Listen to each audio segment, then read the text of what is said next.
Okay guys, good evening. So magandang gabi sa inyong lahat dyan. No? So we'll just try to have a quick familiarization no, sa ating ECDIS. So what are the basic functions lang ng ECDIS? So nandito tayo sa harap ngayon ng ECDIS natin. And then itong type ng ECDIS pala is Furuno ECDIS. No? So wala namang problema dyan kasi before you join a vessel no, as an officer on watch, sa specific type ng ECDIS mag-undergo ka ng training no. If you are going to join a vessel which has a Furuno ECDIS no, so you will undergo a training, specific training for a Furuno ECDIS no. So if it is a GRC, so GRC din. Kung Transas din. So before you join a vessel, it is a mandatory na you have to take specific training of a certain type of ECDIS no. So now, basic functions lang tayo just to have a quick overview lang, no? Kumbaga.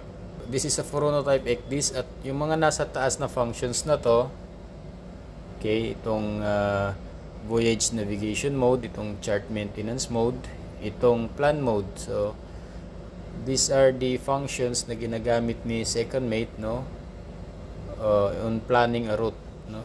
Route planning and a user chart no. So kung may mga ruta siya, then may mga ayusin siyang mga user chart, dito siya gumagawa no. So first of all, dito siya gumagawa sa plan of course. Then maggagawa siya ng plano na ruta, yan.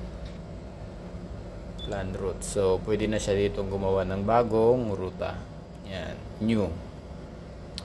And then pag halimbawa nakagawa na siya ng ruta, so gagawin niya na pupunta na siya sa mga user chart niya no. So pwede rin siyang gumawa ng mga bagong user chart yan.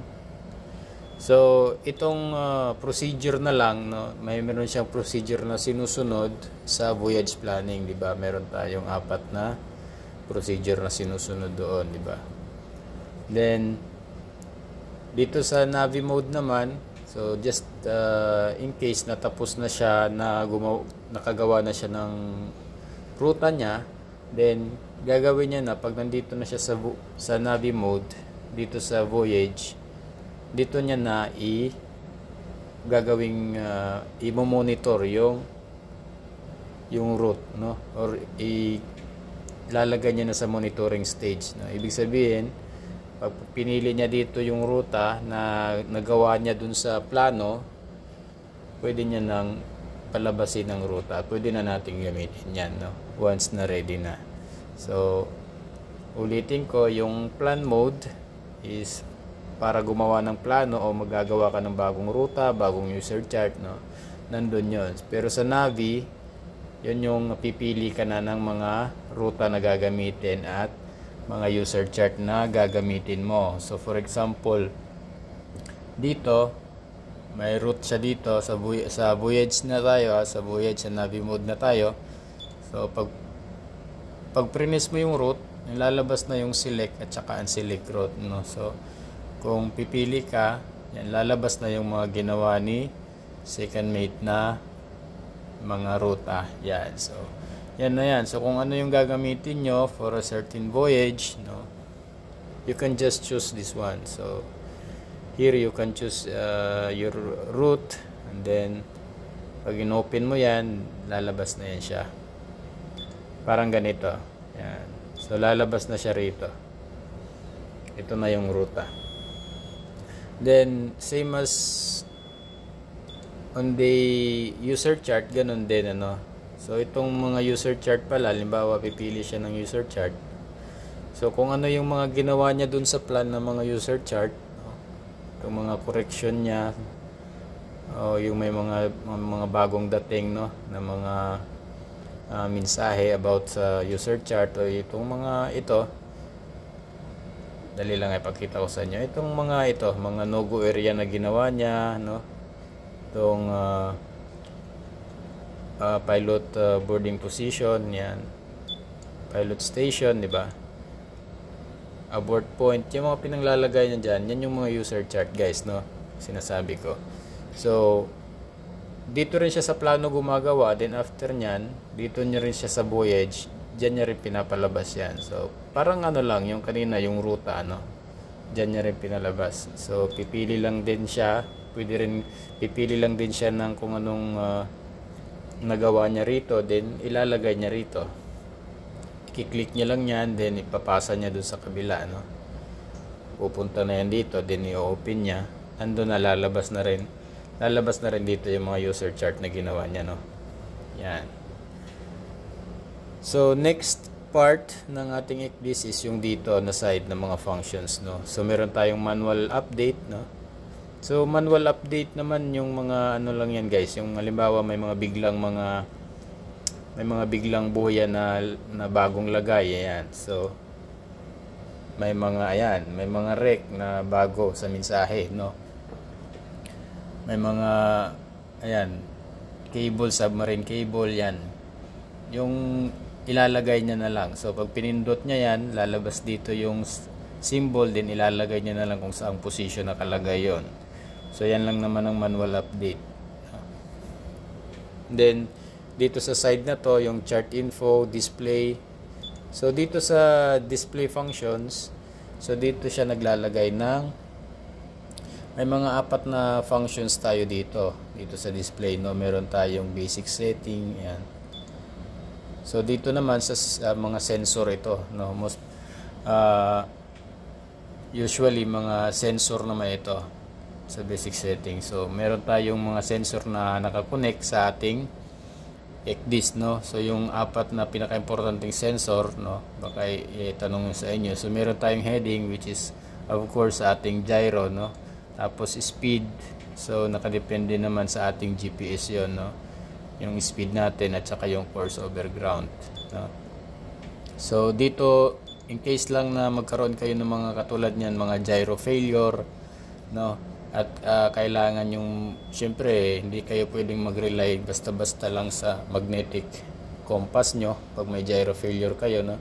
So most of the time, according sa ating emergency response plan, is magkakanda kayo ng position monitoring, which is yung dead reckoning, no? So pag nagde-dead reckoning kayo, sa manual nyo lang yan, then good to go na kayo. So automatic maglalagay siya ng mga position na tinatakbo nyo, no? So ganun lang yon. So pasensya na kayo, medyo mahaba na yung video natin kasi mahabang ano talaga tong ECDIS, no? Mahabang training yan. This will take also 2 days, I think. 2 days or 3 days training, no? I just forgot how many days sa training namin dati. Then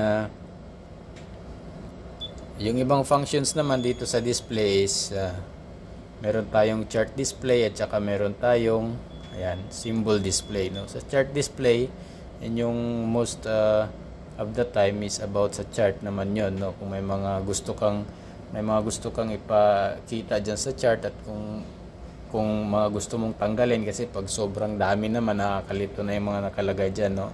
So chini-check lang diyan ni second mate kung ano yung mag-a-appear, no, dapat sa ating ECDIS, kasi pag chinik mo yan lahat, so ang dami niyan diyan. Kaya chini-check niya lang yung mga importanteng bagay na dapat naka-display sa ating ECDIS, no. So nilalagay lang din yang lahat, kinukumpleto once you are making a route planning. Siyempre kailangan nakalabas yan lahat once nagagawa ka pa lang ng plano, para kung may mga importanteng bagay ka man na kailangang iwasan, mas maiwasan mo pa. Pero once na nasa monitoring stage ka na, so no need na i-display yung lahat ng bagay dyan, no? Kasi kumbaga naayos mo na yun, dadaanan na lang natin yung babantayan natin, di ba? Tapos itong 4 shades, kung pipiliin nyo yung 4 shades, yung 2 shades. So lahat naman yan i-discuss din sa inyo, guys, no? So itong accuracy na discuss ko na ito dati, ito yung Katzok, no? Katzok yan. So kumbaga yung concept nito is yung chart display is all about the charts, no? Kung ano yung mga gusto mong ipakita sa chart, mga kailangan mong malaman, no? And then itong symbol display naman is yung mga labeling naman to. Kumbaga hindi siya kasama sa normal na chart na mga information. So ibig sabihin dito, like CCRP, no, nandyan lahat yung sa mga track mo, mga I don't know how to explain this one. Yung mga hindi siya pag tiningnan mo yung paper chart, hindi siya pareho. Yung mga information na yon hindi yun related sa chart, no? Yung ikaw mismo ang gumagawa noon. Kaya yan yung mga lumalabas dito sa ECDIS natin, no? Yan. So chine-check niyo rin kung ano yung mga information na lumalabas diyan, no? Then sa chart alert naman, dito yung isa sa pinaka-importante is yung mga yung ating shallow contour, safety depth, no, safety contour at saka deep contour. So itong syempre iniwasan natin mabahura tayo, no. So kaya meron tayong mga sinusunod na chart alert, no, or kaya safety depth setting. So siyempre sinusunod natin as per company policy yan, guys, no. Merong mga calculation na ginagawa sa second mate sa kanyang voyage planning bago niya nilalagay ito, no.